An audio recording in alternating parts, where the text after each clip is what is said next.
Muy buenas tardes, amigos y amigas de la agencia de Noticias Fides. Una vez más estamos con nuestro ya acostumbrado conversatorio que promueve la agencia, con el espíritu de poder dialogar, de poder compartir criterios con personas expertas, ¿no? Que tienen todo un manejo técnico sobre los temas que vamos abordando. Y en esta oportunidad tenemos la grata participación de tres personalidades. Se trata del senador por el Movimiento al Socialismo, William Torres, a quien damos la cordial bienvenida. Está también con nosotros el abogado experto en temas jurídicos, en temas de derechos humanos, Ramiro Orías. Bienvenido, Ramiro, una vez más acompañándonos. Y también el abogado penalista y también con mucho énfasis en temas constitucionales, el doctor Eusebio Vera. Yo quiero darles la cordial bienvenida y los hemos invitado porque hay un tema que nos parece interesante plantearlo, abordar, que es el Tribunal Constitucional y los últimos fallos que ha ido lanzando. Digo los últimos porque también lo he hecho en el último mes del 2023, en diciembre, ha lanzado todo un paquetazo, digamos, que nos ha dejado así como que un poco en offside pareciera, ¿no? Una sentencia, la 1010, por un lado, que está siendo cuestionada, pero por el otro lado también una declaración del Tribunal Constitucional mediante la cual ha determinado una autoprórroga para los magistrados de los altos tribunales de justicia y del Tribunal Constitucional del país. Yo no sé si es que esta es la ruta del Tribunal Constitucional. ¿Cómo ven ustedes el rol? Empecemos por ahí, el rol que está cumpliendo el Tribunal Constitucional en este momento. No sé quién se anima a empezar. Bienvenidos una vez más. Eh, Nancy, muy buenas tardes, Senador. gracias por la invitación. De igual manera, un cordial saludo al doctor Ramiro Orías, al igual que al doctor Eusebio Vera, dos connotados abogados que seguramente ahora nos van a dar importantes criterios y luces sobre esta problemática que atinge a todo el pueblo de Bolivia. Y el mismo saludo para todos los amigos de la agencia de noticias Fides. Eh, yo me he permitido inicialmente tomar la palabra en el entendido de que, primero, la pregunta creo que era ineludiblemente necesaria. La labor del Tribunal Constitucional, desde mi perspectiva, ciertamente es una labor que es importante en el marco de lo que significa la interpretación de la constitución política del Estado y los tratados y convenios internacionales, fundamentalmente los referidos a derechos humanos, en los que Bolivia es signatario, es parte. Sin embargo, en esa tarea del control de constitucionalidad y convencionalidad, el Tribunal Constitucional desafortunadamente ha cometido algunos sesgos contrarios a la Constitución. Y cuando digo aquello, estoy refiriéndome a aquello que, para no ir demasiado lejos, Ujú. a lo que significó o lo que significa la Declaración Constitucional 0049-2023 del 11 de diciembre, pero también la sentencia constitucional 1010 quebrado 2003 del 28 de diciembre de este año, por supuesto. Serán diríamos, dos resoluciones, por un lado una declaración y por el otro lado una sentencia, las que nos permitirán entender que el Tribunal Constitucional eh, se ha excedido en muchos temas, se ha salido del marco de lo que significa el control de constitucionalidad y también el de convencionalidad. Y en ese marco lo que ha hecho es precisamente atentar contra, inclusive contra instituciones importantes como son algunos órganos del Estado, en este caso el órgano legislativo, eh, y estos excesos plasmados en esas dos decisiones, la declaración y la sentencia antes referida, lógicamente hacen de, diríamos, de una justicia constitucional altamente cuestionable, altamente criticada, y que lo que es peor, de pronto asumen la postura de juez y parte. Recordemos que cuando dictan la declaración constitucional 049, primero que el motivo de esta consulta, de la consulta, no era precisamente el que se les haya preguntado si ellos deben permanecer o deben autoprorrogarse en el mandato más allá del 31 de diciembre de 2023, sino a ellos en realidad se les consultó si es que el proyecto de ley 144 aprobado por el Senado reunía las condiciones de constitucionalidad y que éstas no estaban en colisión con la Constitución, no obstante de que esta no era una ley o un proyecto de ley que tenía que ver con la administración de justicia, para que el presidente del Tribunal Supremo de Justicia haya sido quien consultase al Tribunal Constitucional. Recordemos que el mismo Código de Procedimiento Constitucional, si mal no recuerdo, en su artículo 111, hace referencia a que solamente tendrá legitimación para hacer la consulta el presidente del Tribunal Supremo de Justicia con resolución de sala plena en aquellos proyectos de ley que tengan que ver con la administración de justicia. Sin embargo, el proyecto de ley 144 no tenía ni tiene que ver con la administración de justicia, sino más bien con la administración de justicia electoral. En todo caso, creo que estos temas son unos temas que podemos ir desarrollando en adelante. Por ello, creo que tampoco cumplieron su labor al haber incorporado temas que no tenían nada que ver con esta consulta, como es el de la autoprórroga, donde ellos, reitero, asumen la posición de juez y parte, porque si ellos tenían interés, lógicamente lo menos que tendrían que haber hecho es excusarse de conocer estos temas y convocar seguramente a sus suplentes para que ellos resuelvan, lo que tampoco ocurrió. Pero además recordemos que hay unos otros precedentes, como la sentencia constitucional 060 del 31 de julio del 2023, donde también de manera, diríamos,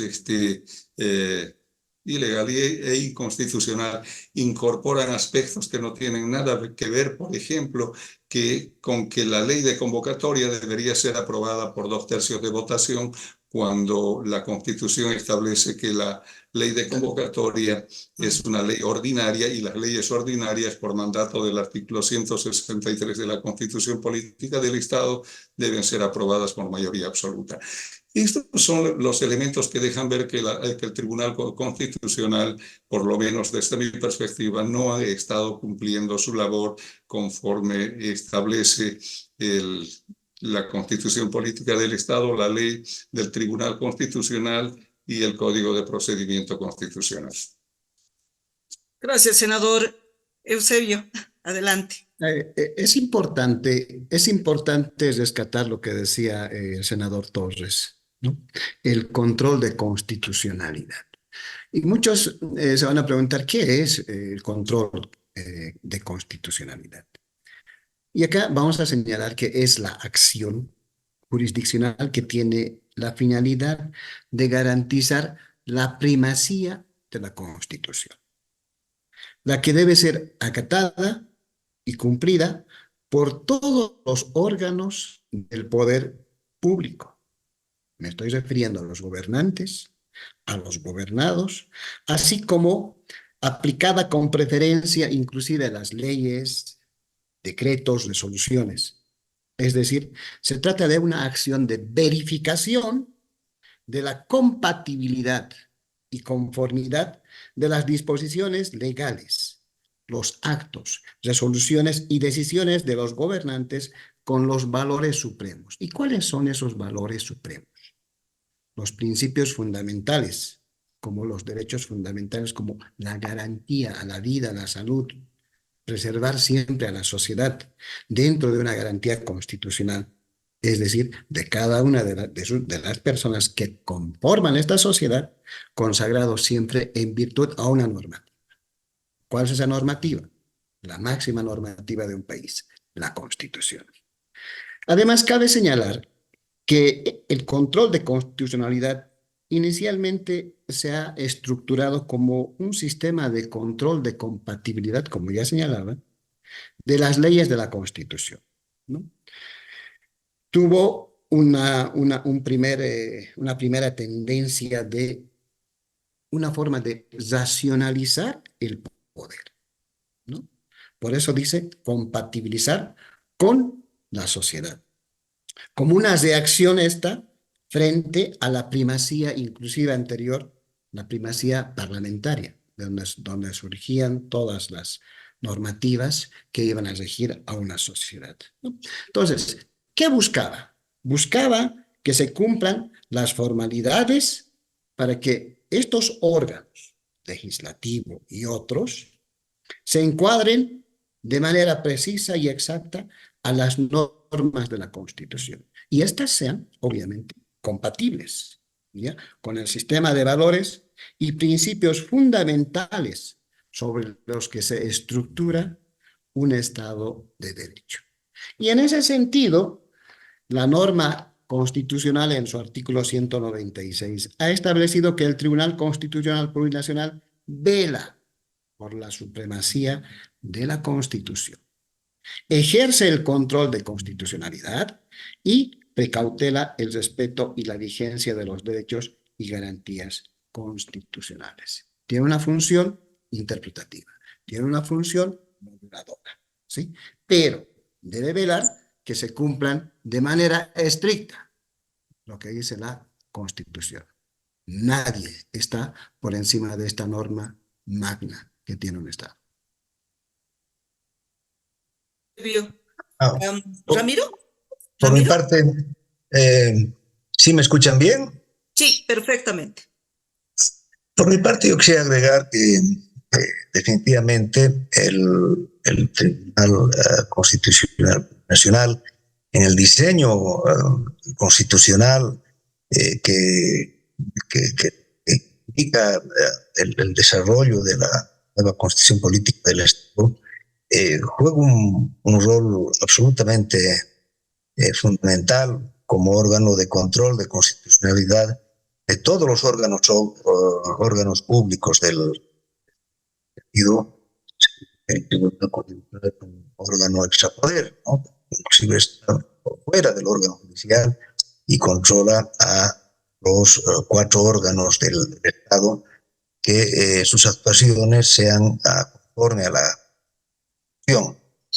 En la pregunta Nancy nos decía, sin embargo, el Tribunal Constitucional nos ha sorprendido con estas últimas dos.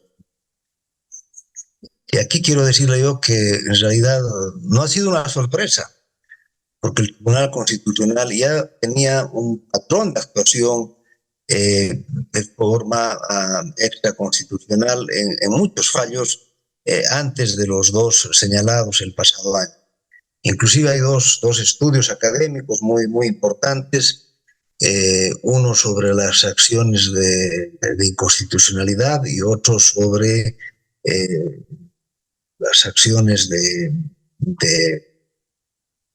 libertad y el control de constitucionalidad en amparos constitucionales.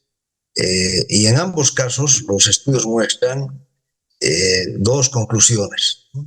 Primero, una dicotomía en el contenido de los fallos, ¿no? No hay un principio de certidumbre jurídica. Muchas veces el mismo magistrado relator en casos análogos falla de una forma en un caso y falla de otra forma contraria en un caso similar.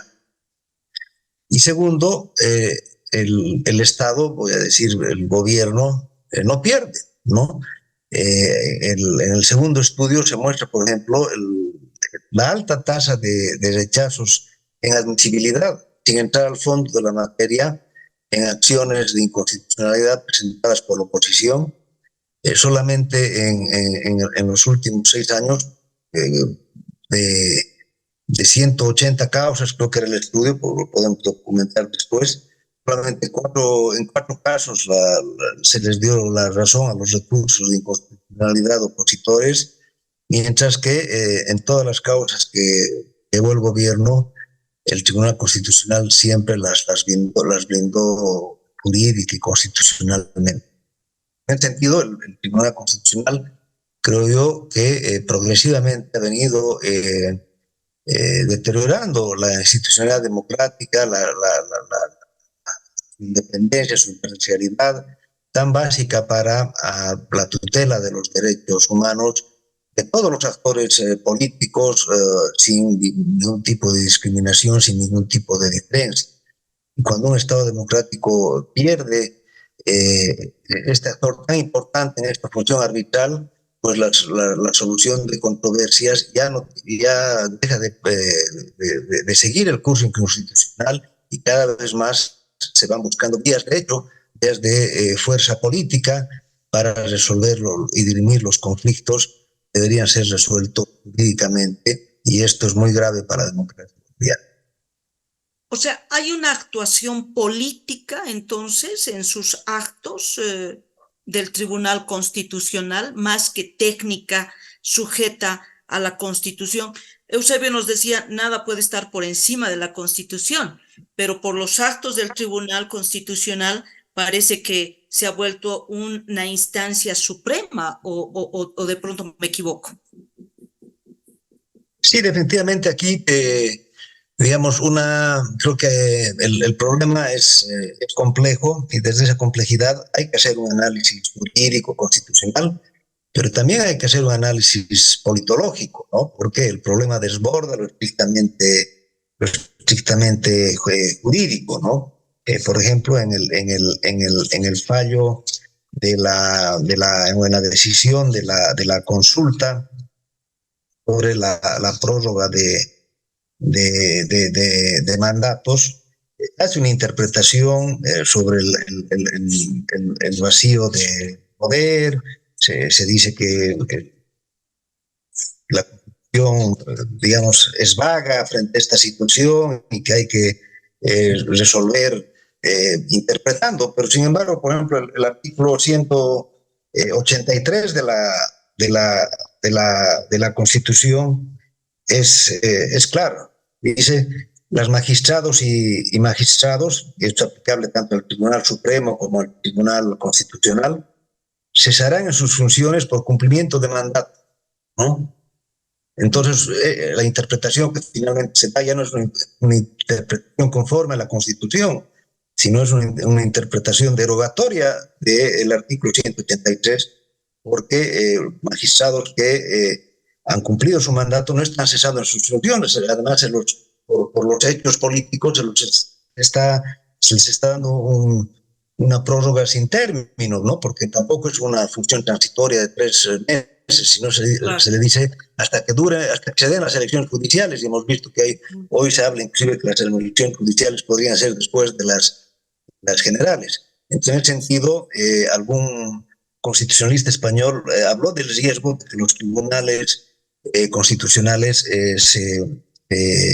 se vuelvan en jueces con escaño, decía, ¿no? Los escaños son los parlamentarios, ¿no? Son tribunales constitucionales que empiezan a legislar más allá de la Constitución y más allá de sus competencias. En ese sentido, ya no podemos decir que sus decisiones son apegadas estrictamente en derecho. Hay unas decisiones políticas que acompañan estas decisiones constitucionales y que, no curiosamente, son funcionales a las decisiones o a los intereses del órgano ejecutivo. Senador Eusebio. Nancy, si me permite solamente una pequeña acotación. Sí. Lo que hace daño a la administración de justicia y al ejercicio del Tribunal Constitucional es la preeminencia y la permanente intervención de los actores políticos y en este caso del órgano ejecutivo ante estas altas autoridades de la Administración de Justicia. Eso es lo que está haciendo daño, porque es como decía el doctor Orías, en otras palabras decía que las resoluciones se están dictando pues a medida, ¿sí? Y lamentablemente, aunque estoy de acuerdo con lo que ha dispuesto en la sentencia constitucional 1010/2023, la no reelección, estoy de acuerdo porque eso está en función a la interpretación de la CIDH que ha establecido que la reelección no es un derecho humano. Sin embargo, debemos nomás reconocer que ha sido hecho a la medida, además de impedir una nueva postulación del señor Evo Morales. Entonces, eso obviamente es algo político, ¿sí? Es algo político que no debemos negar que está haciendo también daño. Senador. Y bueno, yo veo con suma preocupación eh, la falta de independencia de los órganos del Estado. El artículo 12 de la Constitución Política del Estado nos habla de la independencia, separación, coordinación eh, y todos estos aspectos para que hagan que un Estado tenga un funcionamiento ciertamente enmarcado en la Constitución. Y eso es lo que no está viendo. Desde mi perspectiva hay una suerte de injerencia de manera aberrante por parte del órgano ejecutivo en las labores no solo del Tribunal Constitucional, sino también del Tribunal Supremo, del Tribunal Agroambiental y del Consejo de la Magistratura. Y acá hay varios temas que seguramente habrá que analizar. El hecho de que, y creo que ahí coincidiremos entre quienes estamos ahora en el programa, de que los fallos no solamente responden a intereses particulares, sino más bien a intereses de grupo. Yo, en las oportunidades que he tenido, no he tenido ningún reparo en hacer afirmaciones como la que tanto la sentencia constitucional 1010/23, más allá de lo que podía contener el tema de la reelección, ese es un tema que habrá que discutir en el marco del entendimiento del artículo 183 de la Constitución, porque ese artículo nos deja entender varias cosas y que pareciera que el Tribunal Constitucional ha hecho una interpretación ni siquiera gramatical. Y acá la ciencia del derecho nos permite tener varios métodos de interpretación. Pareciera que ninguno de esos métodos han sido utilizados por el Tribunal Constitucional, es decir, el método teleológico o el sistemático, que es los que más nos ayudan en materia de derecho a hacer una interpretación aproximada a lo que el legislador en algún caso, y en este caso el constituyente, intentó expresar a tiempo de aprobar o incorporar en la Constitución, por ejemplo, disposiciones como la del artículo 183, donde nos dicen que el periodo de mandato de los magistrados, en este caso del Tribunal Supremo, que será igual al del Tribunal Constitucional, es de 6 meses, y que además ellos no podrán ser reelectos de manera taxativa. En cambio, el artículo 168 de la Constitución Política del Estado nos permite hacer otro tipo de interpretaciones. Y en este caso, los magistrados del Tribunal Constitucional no solamente hacen una suerte de interpretación y aplicación de la opinión consultiva 28-21, si no me equivoco, sino más bien también incorporan los intereses de ellos respecto de si la Constitución les permite ser reelectos o no les permite, cuando la Constitución es absolutamente clara y taxativa en su artículo 183, al igual que en el 188, en el 194 y en el 200, donde son absolutamente taxativos y les dicen que ellos no tienen ninguna posibilidad de ir a una nueva elección, a diferencia del 168 que hace referencia al presidente y al vicepresidente del Estado, que tienen un entendimiento diferente a esto. Entonces, creo que lo que preocupa, y creo que debe preocuparnos a todos los bolivianos, es la falta de independencia de poderes, la injerencia del órgano ejecutivo en las labores fundamentalmente no solo del órgano judicial, sino del Tribunal Constitucional fundamentalmente, y la instrumentalización de esta institución después de que son cooptados por el órgano ejecutivo y, como decía uno de mis antecesores, bueno, finalmente sacan fallos express a pedido fundamentalmente del Ejecutivo a través del ministro Iván Lima. Y estos son temas sumamente preocupantes, querida Nancy. Ahora, senador Ramiro, Eusebio, parece que hay una coincidencia en términos de que hay un manejo más político que puede desbordarse, que ha sido desbordado el ámbito jurídico, ¿no? De parte del Tribunal Constitucional, y que más bien está un poco haciendo fallos, sentencias, declaraciones a medida o a pedido de, ¿no? Así lo vamos a poner. Ahora, tocaban la sentencia 1010, ¿no? Allí mi pregunta es, ¿puede el Tribunal Constitucional manifestarse sobre algo que no se le ha consultado? Me refiero específicamente a esa acción que se había interpuesto ante el tribunal tenía que ver con un asunto de libertad de expresión, tutelar un derecho que es la libertad de expresión, y dentro de esa acción es cuando hacen mención en una interpretación medio rara, ¿no es cierto?, el tema de la reelección, el tema de la opinión consultiva de la Corte Interamericana de Derechos Humanos. Esa es una de mis consultas, pero además la otra, vinculada también a esta, yo sé que en la sentencia 1010 habría mucho que tejer y mucho que hablar, pero hay estos dos elementos que me llaman la atención. Esto de que el Tribunal Constitucional puede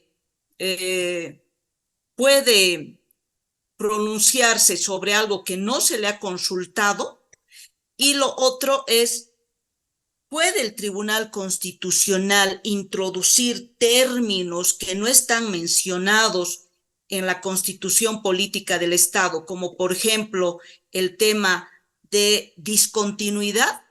Es decir, la Constitución habla de que una persona puede ser reelecta por una sola vez de manera continua, pero la 1010, la sentencia 1010, habla sobre una discontinuidad. Entonces, ¿tiene el Tribunal Constitucional capacidad, facultad para introducir así de manera simple un término?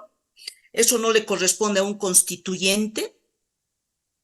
A ver, un poquito para recordar qué es lo que señala la sentencia constitucional 1010. Y me voy a ir específicamente a esta sentencia. Y a mí también, como profesional abogado, me ha llamado la atención esta situación. Entonces me puse a analizar qué pasó, qué es lo que ha sucedido para dictar esta resolución, ¿no? Y entre uno de los argumentos que utiliza el Tribunal Constitucional es el principio de libre configuración procesal, ¿no?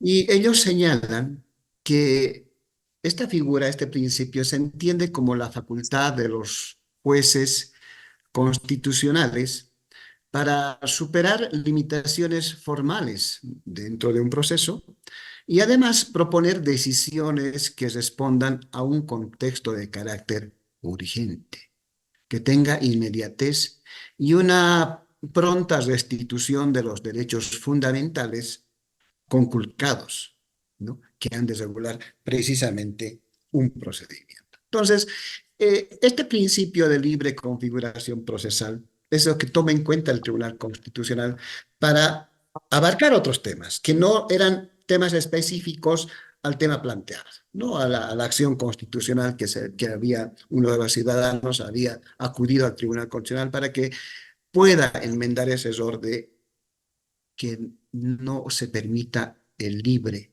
pensamiento, se limite ese libre pensamiento o la opinión de criterio sea una limitación para acceder a altos cargos del poder o del órgano judicial. Entonces, el Tribunal Constitucional hace ese razonamiento, ¿no? Reitero, toma en cuenta este principio de libre configuración constitucional o procesal. Luego hace un análisis también del control de convencionalidad y aquí es donde se refiere e ingresa de manera específica a la reelección tomando en cuenta la opinión consultiva de la CIDH del año 2021 que el derecho humano no habilitaba para postularse de manera indefinida en el poder, ¿no? O que alguien permanezca precisamente en altos cargos de manera indefinida. Entonces, esto es lo que el Tribunal Constitucional ha interpretado y ha modulado y le ha limitado a la vez que algunos ciudadanos ya no ejerzan por más de 2 veces consecutivas un cargo público, ¿no? Y eso ha sido extensivo también hacia los asambleístas que se encuentran en actual ejercicio, no pueden estar más de 10 años. Así ha sido limitado por esta sentencia constitucional y tampoco un presidente puede estar por más de 10 años. No puede haber ya. Por eso la Constitución dice, según esta sentencia constitucional, que puede ser elegido por una sola vez, ¿no? Por única vez. Después no existe. Entonces, le ha dado un freno, le ha puesto un límite esta sentencia constitucional, que ha ido más allá en su configuración y en su interpretación y en su modulación, es evidente. No vamos a negar, ¿sí? No vamos a negar. Pero ahí está el pero. ¿Por qué lo hizo? Justamente días antes de que se cumpla su mandato de los magistrados del Tribunal Constitucional, ¿no? 5 años, 5 días exactamente de cumplirse su mandato, sacan muchos fallos. Y quién sabe cuántos más habrán expedido, habrán resuelto, que hasta ahora no lo conocemos, ¿sí? Porque se han apresurado, sí, es evidente. ¿Que han sacado muchos fallos? Sí. El tema del gobernador es otro fallo también, que es polémico y que ha estado también dentro del debate nacional. También. Entonces, fíjese que el Tribunal Constitucional, para emitir sus fallos, ha ingresado a aspectos netamente políticos, que hacen a la actividad netamente política. Y tal vez yo le entiendo al senador cuando dice hay algunas funciones que están ejerciendo el Tribunal Constitucional por encima de sus atribuciones y de sus facultades, inclusive por encima del artículo 168, cuando algunas prerrogativas y algunas atribuciones le confiere al señor presidente del Estado. Entonces, habría que preguntarse, hasta dónde tiene fuerza y hasta dónde va a ir el Tribunal Constitucional Plurinacional de Bolivia. Porque esta resolución, quiérase o no, les guste o no, es un nefasto precedente. No vaya a ser que el año 2024, en este año o el próximo año, con una sentencia constitucional, y eso no quiero alarmar absolutamente a nadie, pero nos llama profundamente la atención. No vaya a ser que con una sentencia de estas características se prorrogue el mandato del señor presidente. O sea, ¿se imagina semejante caos que puede ocasionar no solamente a nivel judicial, sino a nivel político? que va a tener su trascendencia dentro de la actividad de la sociedad, dentro de la actividad en general de toda la población boliviana. Entonces tenemos que pensar muy bien esa labor que ejerce el Tribunal Constitucional. Es muy peligroso aquel.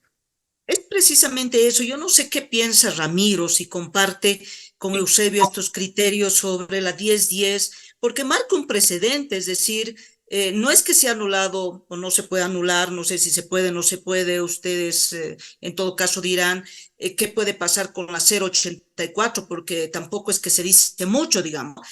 Yo no sé si es que ¿a dónde se puede acudir cuando el Tribunal Constitucional se supone que es la última instancia, ¿no? Y como dice Eusebio, la 10-10 ha sido un poco interpretada políticamente para frenar a una X persona. Es decir, más allá de que nos guste o no nos guste, estemos de acuerdo o no estemos de acuerdo con una posible candidatura del expresidente Evo Morales, las sentencias, las resoluciones no deberían estar en función de una persona, ¿no? ¿O me equivoco? Ramiro, ¿qué piensa usted?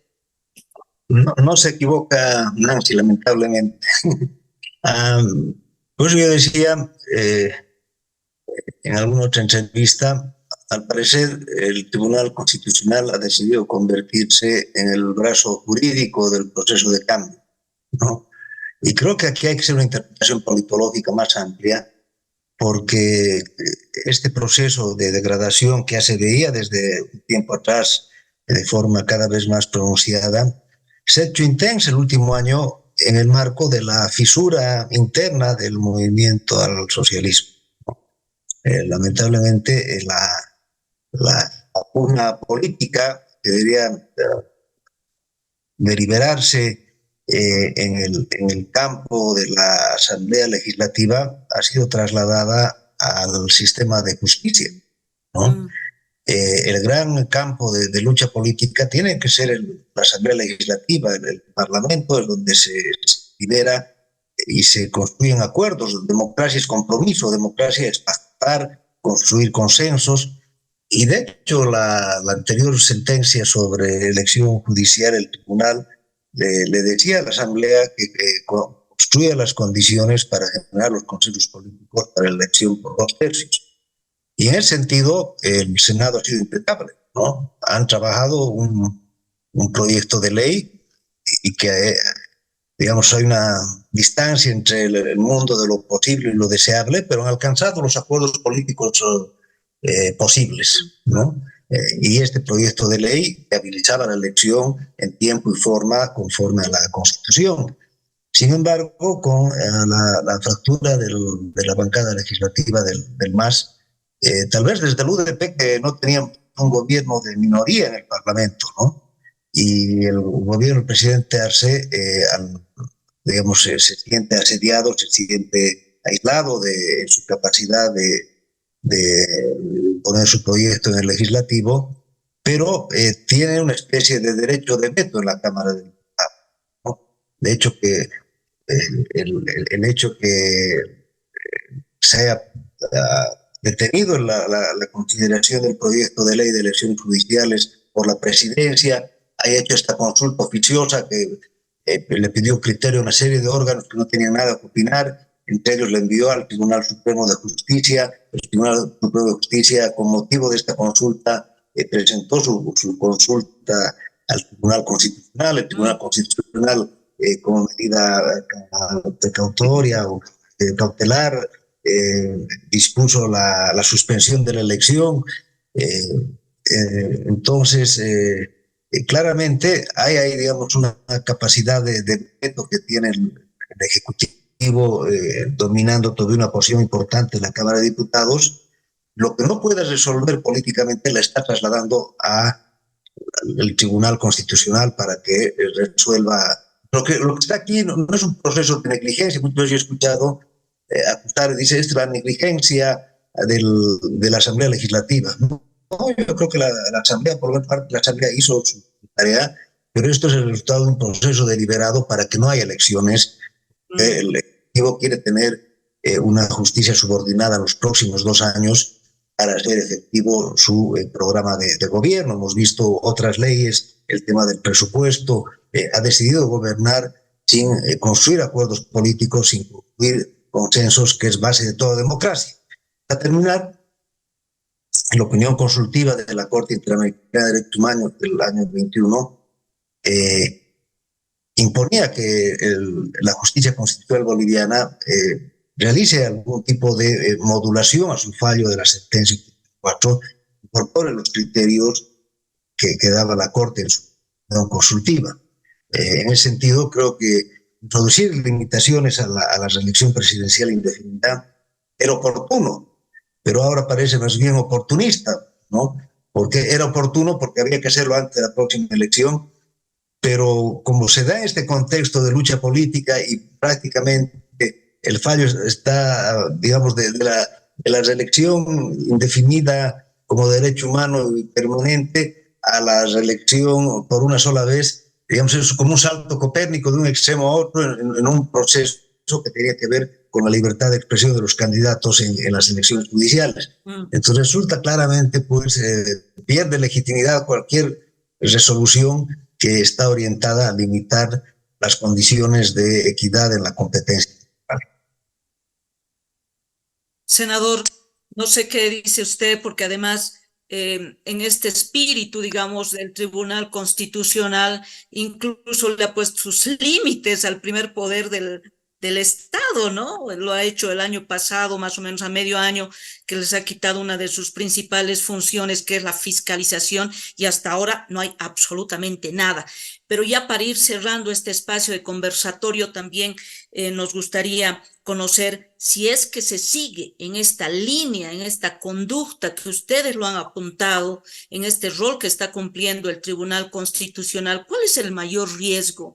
¿Acaso el Tribunal Constitucional en su espíritu, cuando se ha creado, no era para que regule, module a los órganos del Estado, pero además generes un espíritu de armonía, de convivencia en la sociedad, ¿no? Es decir, poner estos frenos, más bien parece que nos está poniendo, nos está encendiendo el fuego, digamos, ¿no? Y cualquier rato nos podemos incendiar. No sé qué dice usted, senador. Claro. Lo primero que hay que concluir, Nancy, es de que la sentencia 10-10-23 es definitivamente cualquier cosa menos una sentencia con las formalidades que deba tener. No olvidemos de que esta sentencia tenía como elemento esencial central resolver aquella resolución de amparo interpuesta por el abogado Miguel Ángel Balcázar el 28 de marzo en la ciudad de Trinidad, departamento de Beni.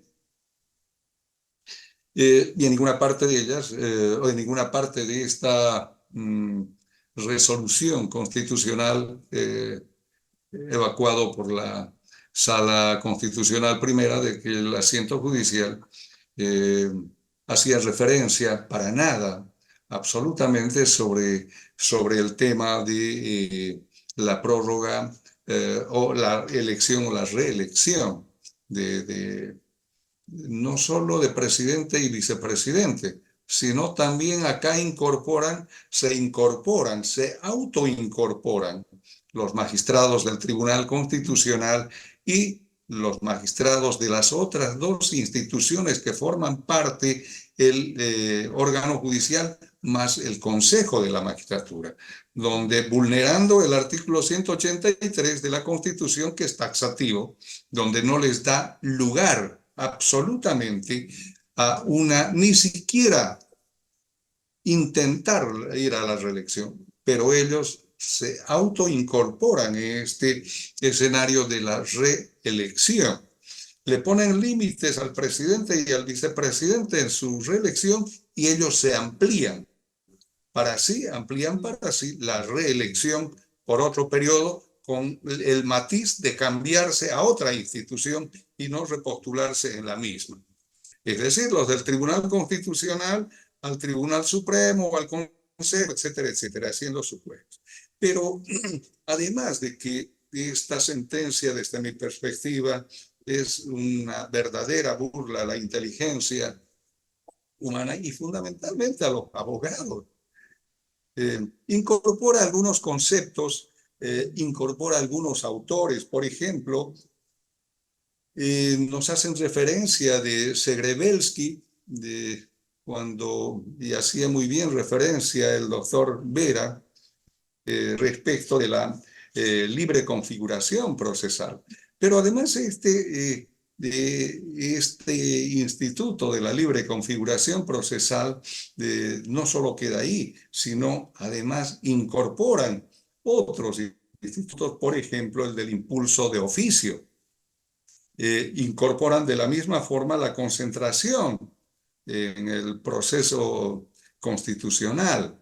Son aspectos que ellos se autodotan de algunas herramientas teóricas para justificar lo que están haciendo. Con ello están tratando de justificar por qué incorporan otros temas que no son los del tema principal, en este caso, del amparo constitucional, que tenía como elemento esencial la vulneración a la libre expresión dentro del reglamento de convocatoria a elecciones judiciales. Entonces, creo que esto forma parte de una suerte de dotación de mecanismos teóricos por parte del Tribunal Constitucional, y que eso en cierta forma, si bien es cierto, aporta teóricamente, pero le quita lo esencial. ¿Qué es lo esencial para un juez? La equidad, el principio de independencia. El juez no puede asumir una actitud parcial, sino su característica es la imparcialidad, sea este juez constitucional o juez ordinario, porque los magistrados del Tribunal Constitucional son jueces constitucionales y ellos deben estar investidos de la imparcialidad. Pero cuando ellos incorporan, reitero, una suerte de mecanismos teóricos para luego tratar de respaldar sus conductas o sus inconductas, y conductas que vulneran la Constitución, ciertamente que esto le quita total autoridad, total credibilidad, y los bolivianos lógicamente nos sentimos cada vez más desprotegidos por estas autoridades. Gracias, senador. Y ya para cerrar, a mí me gustaría una intervención así bastante puntual sobre lo que les decía. Si seguimos en esta ruta, si el tribunal sigue en esta ruta, ¿qué puede pasar? Es decir, ¿quién controla, quién pone los límites, quién armoniza? ¿No? Porque ya tenemos una experiencia del pasado, ¿no? Entonces, ¿puede esto generarse en una situación mucho más complicada, más tensa? Hay organizaciones que están obviamente asumiendo ya una posición. Eusebio, ¿qué dice usted? ¿Hacia dónde podemos ir? Uy, sería caótico. Respondiendo a esa pregunta sería caótico.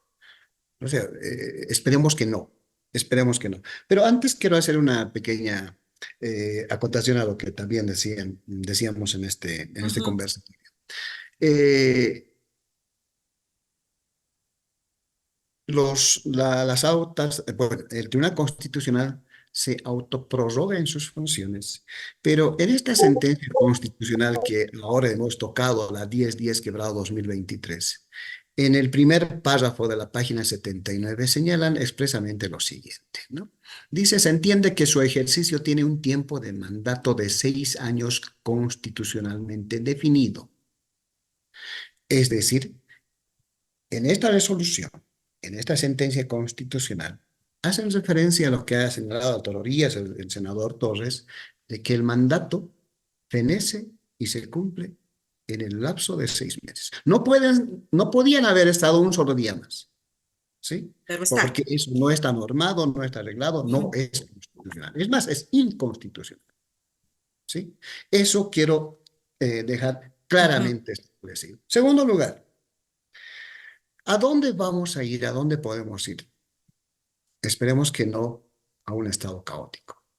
Y para ello necesitamos siempre que todos los órganos, y en este caso el Tribunal Constitucional, así como el órgano judicial, tengan siempre independencia. Y ese esta independencia es uno de los presupuestos jurídicos fundamentales para todo Estado de Derecho, ¿no?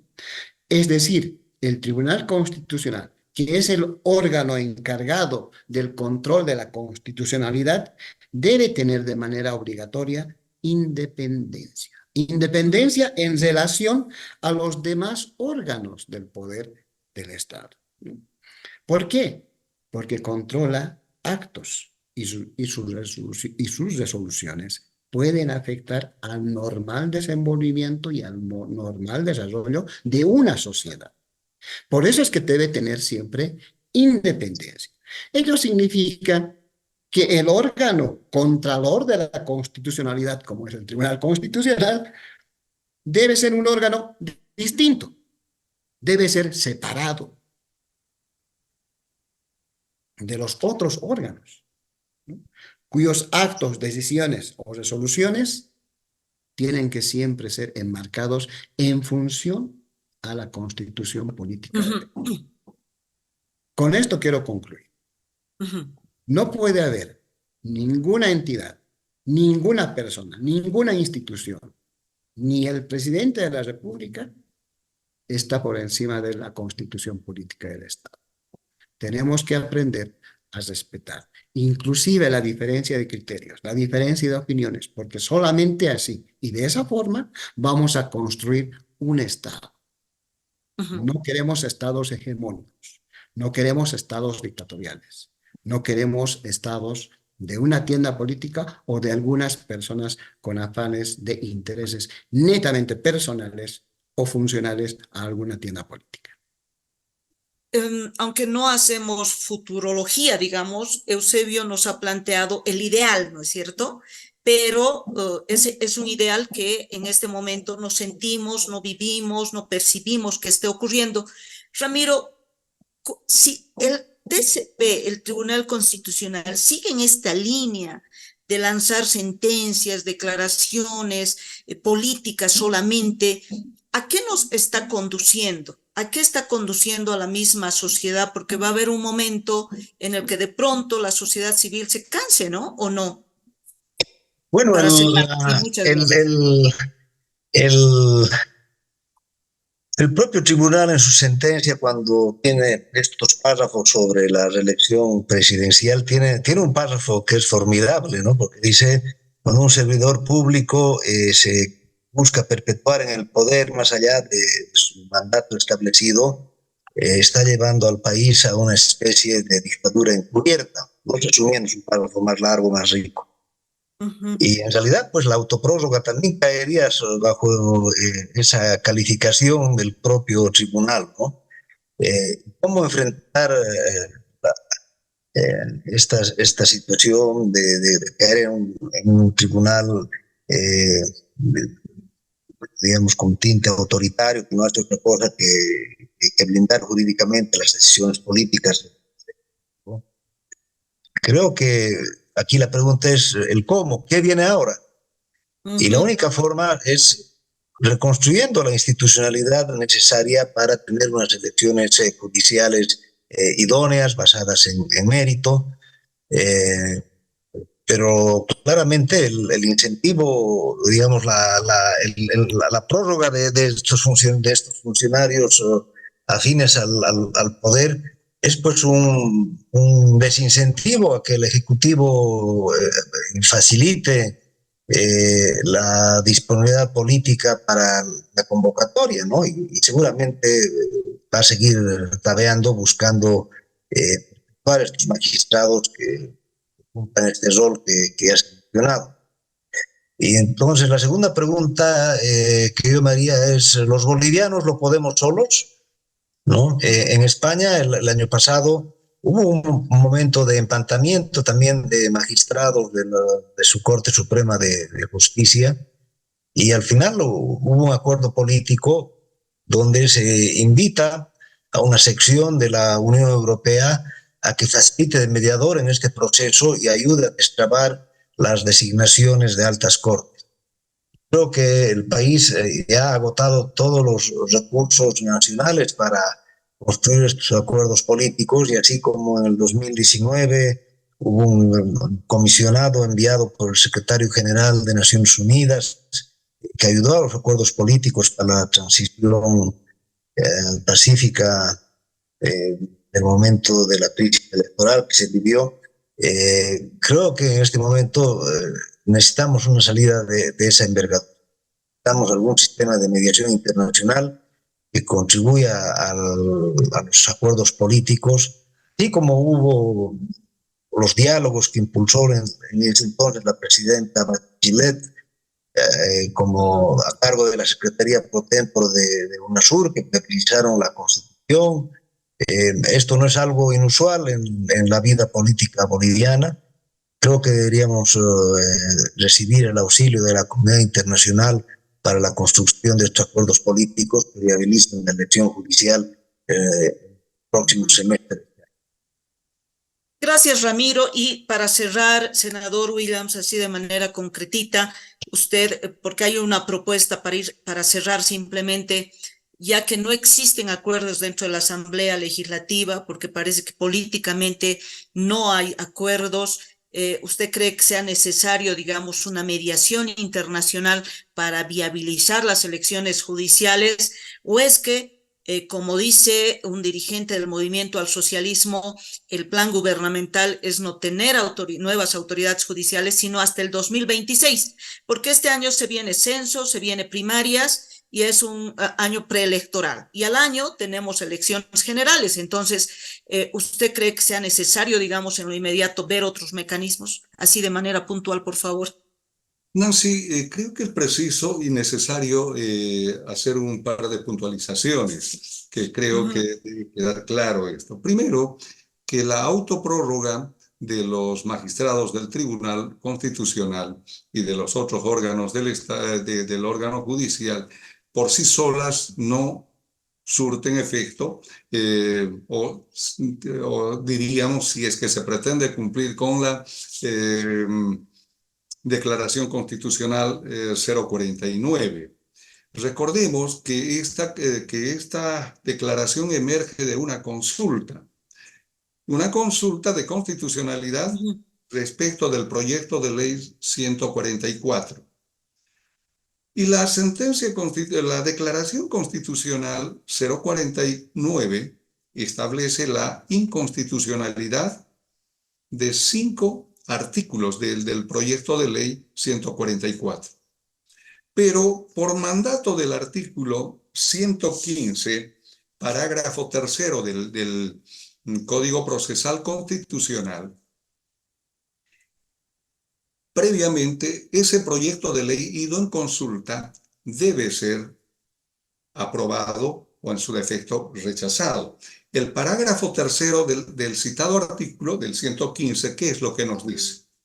La declaración de inconstitucionalidad del proyecto de ley obligará al órgano legislativo a adecuar o eliminar las normas observadas por el Tribunal Constitucional Plurinacional, lo que quiere decir que en forma parcelada, no obstante de que el artículo 203 de la Constitución nos dice que las resoluciones, las declaraciones, los autos y las sentencias son vinculantes y de cumplimiento obligatorio. Sin embargo, esta disposición nos está obligando a que previamente, para que surte efecto la Declaración Constitucional 049, debe la Cámara de Diputados en su comisión inicialmente de Constitución decirnos si van a adecuar el proyecto de ley con las observaciones de inconstitucionalidad o las van a eliminar.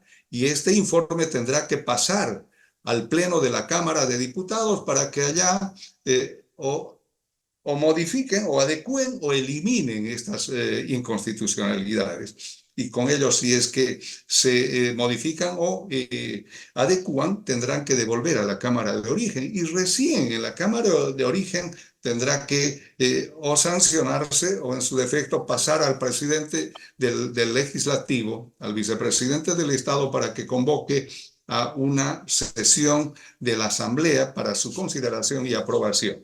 Entonces será recién cuando surta efecto la Declaración Constitucional 049. Entre tanto, esto no ocurra, la sentencia constitucional 049 por sí sola no surtirá ni debe surtir ningún efecto. Ahora bien, voy a la pregunta. Me decía si necesita de la mediación, la cooperación internacional para superar este difícil momento por el que atravesamos los bolivianos en materia de justicia. Creo que no, creo que los bolivianos hemos demostrado, recordemos que el proyecto de ley 144, con luces y sombras, contrario a lo que pretendía el Ejecutivo a través de su ministro de Justicia, Iván Lima, fue aprobado en el Senado no solo por 2/3 de votación, sino por más de 2/3 de votación. Entonces, este es el proyecto de ley que de manera, diríamos, innecesaria fue consultado. Y este es el proyecto que debe seguir su curso antes de ser considerado otro proyecto, por lo menos desde mi entendimiento. Y entonces creo que estamos frente a la posibilidad de ya tener una ley de convocatoria a elecciones judiciales si es que se aprueba este proyecto de ley 144. Senador, muchísimas gracias, le agradezco mucho porque obviamente sus aportes, al igual que Ramiro Orías y también Eusebio Vera, nos aporta un poco en la discusión, en estas reflexiones sobre un tema que es clave pues para todos los bolivianos y las bolivianas, como es el funcionamiento del Tribunal Constitucional Plurinacional, pero además del órgano judicial que en este momento creemos que políticamente está estancado en la Asamblea Legislativa y obviamente bombardeado de políticos. Yo les agradezco muchísimo y será hasta otra oportunidad. Nosotros nos despedimos. Muy buenas tardes y que será hasta el próximo conversatorio. Muchas gracias.